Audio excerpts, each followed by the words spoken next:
Richie Carter, who's in court yesterday. Well, we know Richie thinks Dad did it. There's no point getting your knickers in a twist over it. Yeah, but now he's saying that he actually saw Dad lighting the fire. That's what he's told him. Is this what Richie told you, Rob? No. Is this why you've been worrying whether your dad might be guilty? Richie hasn't said anything to me. He's lying to you, Rob. It's impossible. Don't listen to his lies. Look, will you both shut up? Richie hasn't said anything to me about the fire. I promise you. What are you doing? Trying to find out what's going on. Are you supposed to be doing that? No. Well, shh. What's happening? Is it that detective fella? Phil Harvey, no, he's done. It's forensics now. What are they saying? Can't hear. I know the gist of it, though. And? Cause of death: asphyxiation through smoke inhalation. Confirmation: definitely arson. Traces of petrol found on Jack's clothing. A pair of singed gloves found in one of the fields belonging to Jack. Also traces of petrol. That doesn't mean he started the fire. Even I know that. No, you're right. Don't prove a thing. Auntie, Robert.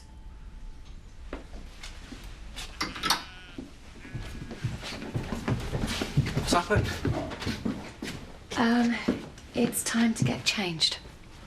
Is there any news? Yeah, I just had a call. They're sending a car. You're gonna come with us? You have to, don't you? What about me? Do you want me to come?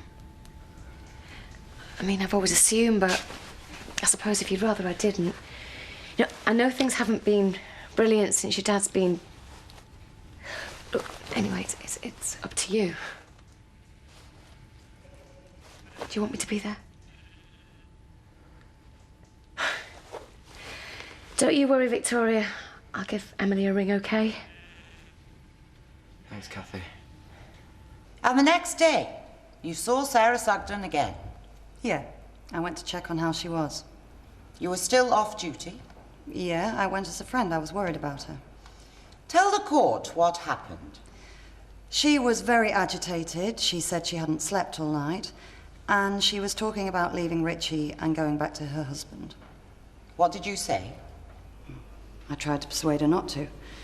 I said she could come and stay at our house if she needed to, but then later on, when she did turn up to the house, it was merely to drop off her daughter so that she could go and talk to Jack at the farm, Mr. Sugden.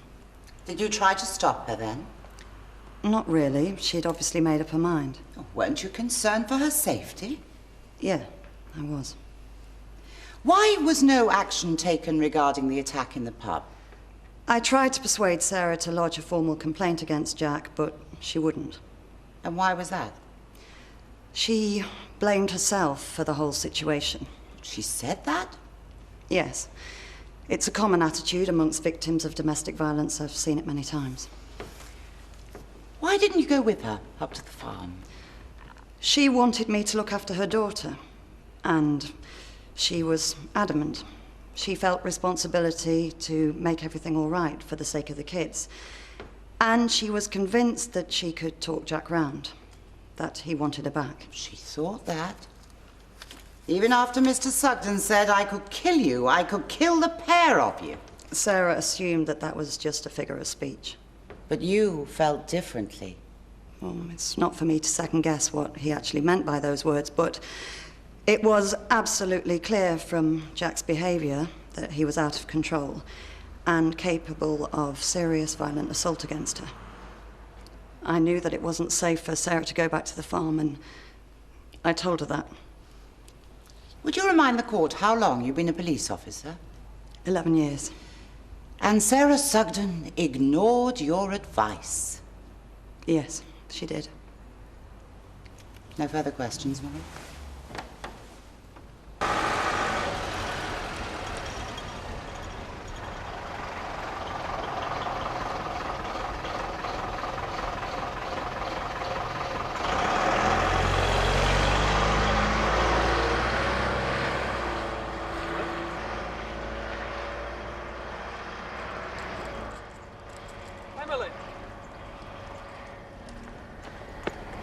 Emily, it's me, Ed. Ed, Are you okay? I've been trying to track you down for ages. This is brilliant. you're at the bus stop. I'm early. Are you here for a job interview? How did you know that? Just did. It's not for hours yet. What are you doing? Do you want some lunch? I've brought me sandwiches. I'm working. Emily! I was wondering where you got to.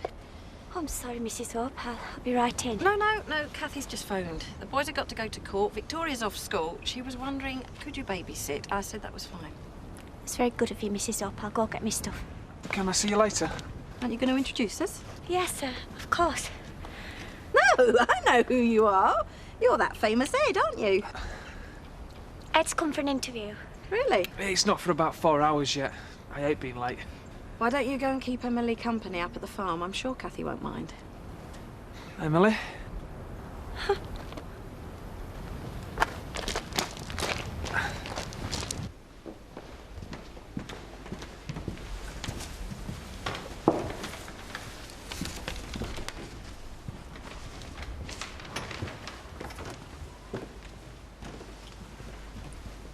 Take the Bible in your right hand and read the words on the card. I swear by Almighty God that the evidence I shall give shall be the truth, the whole truth, and nothing but the truth. You are Diane Blackstock. Yes. Hello? Kathy? Hi, I was wondering where you got to. Rob, will you tell the driver we'll be with him? Hi. This is Ed. Is it okay if he keeps me company for a bit? I've got a job interview. Yeah, sure. Kathy, driver's getting knacky. Right, come on, everybody. Better go. You be good, Victoria, yeah? Come on, Kathy. Goodbye. Good luck.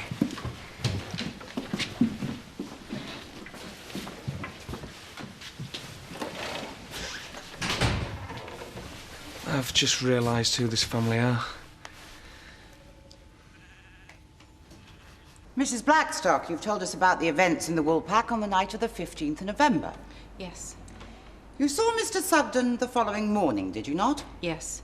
Can you describe that encounter for us, please? Jack was very tired, said he hadn't slept at all. He was still terribly upset and angry about Richie and Sarah leaving Victoria on her own. Upset and angry? Which? Well, more upset, really. Not angry. Well, yes, he was a little bit angry, but only because he was upset. Did he say anything about his threat of the night before? I told him it was very stupid to say it. Did he show any regret for what he'd said? He knew it wouldn't do him any good to go shouting his mouth off, not if he wanted custody of Victoria again. Did he actually withdraw his threat against Mrs. Sugden and Mr. Carter? Not in so many words. I mean, why should he? It's just one of those things you say, isn't it? Is it? Did Mr. Sugden talk about his financial troubles? Yes. What did he say? He said... Mrs. Blackstock? He said the farm was worth more on paper than it was as a working farm. You know, like with the insurance. Did you talk about the insurance specifically? Yes. How would you describe his mood? I don't know. Depressed, I suppose. Depressed?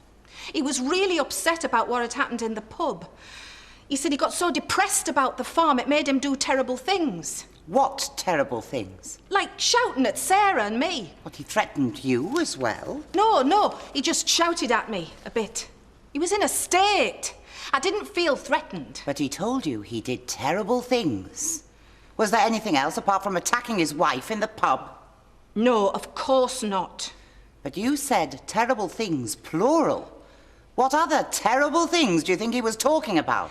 No, he said he might do something terrible because of the farm. Thank you, Mrs. Blackstock. I haven't finished yet. Mr. Hamilton Jones. Mr. Hamilton Jones? No questions, my lord. I didn't think he meant to do any harm to Sarah. I can tell you that now. You may stand down. No, Jack Sugden is a good man. Mrs. Blackstock, I'm afraid you are not here to offer your opinion of the defendant's character. You may stand down. But you're twisting everything I say. Mrs. Blackstock, please.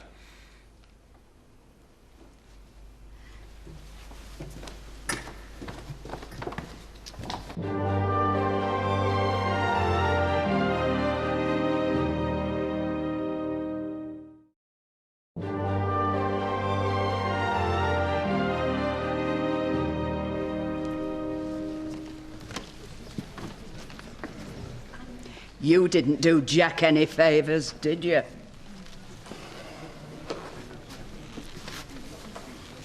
Betty. Yes, Alan? Shut up. No, Alan, Bet's right. I call John Jacob Sugden. Do you want more? I don't believe it. To be frank, Eric, you're asking us to do the job with one hand tied behind us backs. To be frank, Zach, I've met builders who do a better and faster job with one hand tied behind their back. What we need is a float, a reserve of cash from which we can purchase essential materials. I can't come running every time I need a few quid. It wastes my time, it wastes your time. I agree.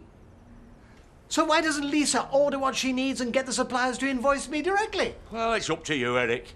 But we all know what invoices mean. What? The goods illegal? The goods are expensive.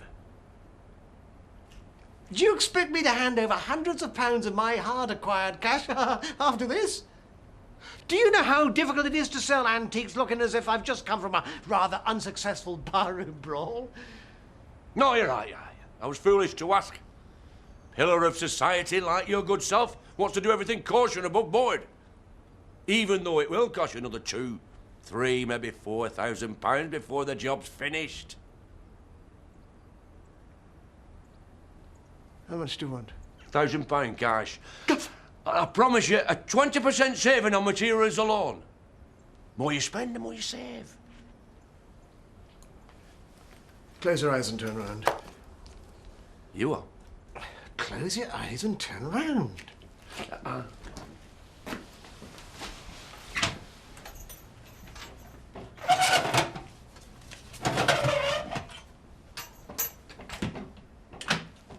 You must be clinically insane. Probably as a result of a blow to the back of the head. Can I open my eyes now, Dad? £500. Now, just get on with it. You know it makes sense, eh? I could kill you. I could kill the pair of you. Did you say those words, Mr. Sugden? Yes.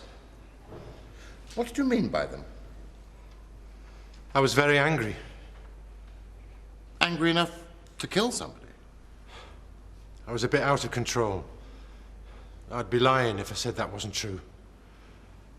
You see, that morning, a couple of heifers in my herd had been diagnosed with TB. I don't know if you know what that means, but basically you can't sell or move any of your cattle for months until you're given the all clear. I mean, you get compensation, but it can still break a farm. And on top of that, there was this grant that I'd missed. It's quite a bit of money. It's like one disaster after another. I didn't know what I was going to do. I mean, everybody knows what it's like for small farmers these days. I thought I was about to become another statistic. And then there was all the stuff with Sarah, being separated, trying to keep the rest of the family together. I hadn't slept properly for months. I suppose the thing with Victoria was like the last straw. I just blew. So the words, "I could kill you," were a figure of speech to express the anger that you felt? Yes. Did you have any intention of harming your wife in any way? I grabbed her. Everyone saw it. I can't deny it. Did you want to hurt her? I wanted to shake some sense into her. Is that an acceptable form of behaviour? No. No. I was ashamed of myself. I'm still ashamed now. I didn't sleep at all that night. Next day, I could barely string two thoughts together. The insurance. Mrs. Blackstock has told the court that you commented that the farm was worth more on paper than as a working farm. Did you say this? Yes. Why? It's true. Were you tempted to exploit this fact? Well, you think about it, yeah. Of course you do. Did you burn down your own barn with the intention of making a fraudulent insurance claim? I'm a farmer. I've grafted the best part of my adult life building that place. I swear to you, I physically couldn't do anything to destroy it or damage it in any way. Not for any measly amount of cash, no matter how much I needed it. It'd be like cutting off my own hand. The forensic report has shown conclusively that there were traces of petrol on your clothes. I use petrol all the time. There's cans of the stuff in the barn. I've probably spilled it on myself dozens of times. I mean, that morning, I think I was filling the quad bike. I spilled some then. Went all over my trousers. The gloves. Singed, traces of petrol, thrown carelessly away in one of your fields. Were they your gloves, Mr. Sugden? Definitely. I'd been burning some rubbish. They caught in the flames. I was furious with myself. A good pair of gloves. I mean, I should have tried to patch them up, really, but I just chucked them. Anyway, to be honest, I don't even remember doing it. I guess I must have had more important things to worry about. Tell the court what happened on the night of the incident. What were you doing? When? When I got off the bus. You didn't look well. That was where it happened, a year ago today. Oh, right, that lorry crash, I remember. Oh, that was your butch then? Oh. He was on the way to Houghton to see me dad. We were going to get married. I thought you were married. That was later, when he was in the hospital. I should go. You don't want me hanging around, not today. No. Yes, I do. This morning, the crash. It was all in my head again. And then I looked up, and there you were. I think you're supposed to be here.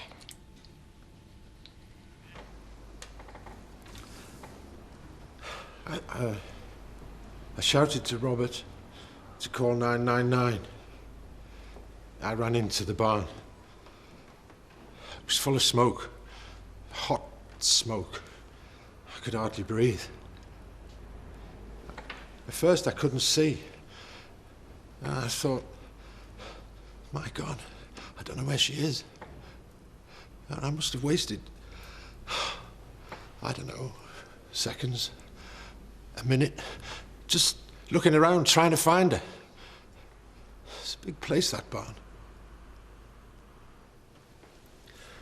Then I saw her up in the hayloft. She was already unconscious.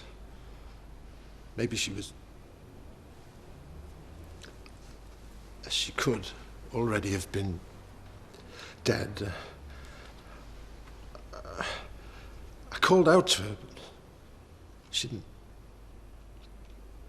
There was just no way I could get up to her. You know, the ladder had collapsed, the hay was up in flames, the whole frame was starting to burn like crazy. I couldn't do anything. I could feel my skin burning. I thought I was going to pass out. You know, I had to get out. I had to get out. I don't know what else I could have done. I mean, maybe I should have. I don't know. So I ran out of the barn and left. I had to leave her. Thank you, Mr. Sugden. No further questions, my lord.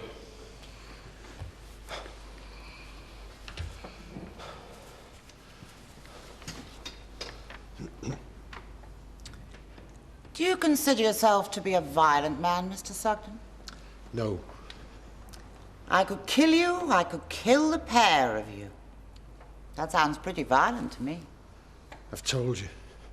I was angry. I lost control. It wasn't a literal threat. So you had no real intention of killing Mr. Carter? Of course not. Did you want to hurt him physically? No. You've said you were angry. Angry enough to want to shake some sense into your wife. But that was all. I didn't want to waste my time thinking about Richie Carter. Not even to take some of that anger out on him? Surely you blamed him for the destruction of your family? Yes. Yes, of course I blamed him. But look at me. I'm in court, accused of something I did not do, separated from my children. This is the last thing I wanted to happen. So, no, I did not want to get into any kind of fight with Richie Carter. You're telling this court that at no time did you intend to physically harm Mr. Carter in any way, yes? Yes, that's right. And yet, on the 21st of November of last year, 5 days after the fire, did you not attempt to strangle Richard Carter in Houghton General Hospital and threaten to kill him once again? My lord, really? My learned friend knows perfectly well she is referring to something which may or may not have happened after the event. My lord, this goes directly to the defendant's claim that he had no violent intentions towards Mr. Carter.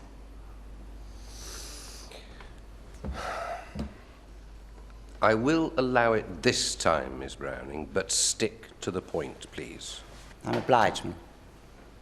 Mr. Sugden, it's true, isn't it? Yes.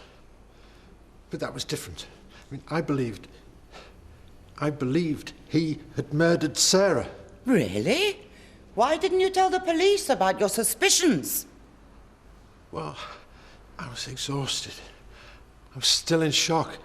I lost control? No. Maybe. I suppose so. Would it be so surprising? Perhaps you were just trying to finish the job you'd started the week before. Don't be ridiculous. When you lost control in the Woolpack public house, was that the first time you'd abused your wife? Yes. The only time. Really? Or was it just the first time you've been violent towards her in public? No. Well, we'll never know, will we? Because Sarah Sugden is dead. We are relying solely on your assertion. I suppose so. Just as we have only your word that the singed gloves, Exhibit G, were burned during an innocent bonfire. I'm telling the truth. Just as we have only your word that you were conveniently asleep when the fire started. Just as we have only your word that you couldn't find your wife in time to save her life. That you didn't go into the barn to make sure she never came out. Yes, that's right. You do only have my word for it. But I'm telling you the truth. It's the only thing I can do. I put it to you that your assertions are, at best, the common display of a violent abuser's self-deception. At worst, they are a willful attempt to deceive this court. I'm not deceiving anyone. But you have no other way of corroborating your story, have you, Mr. Sugden? Have you, Mr. Sugden?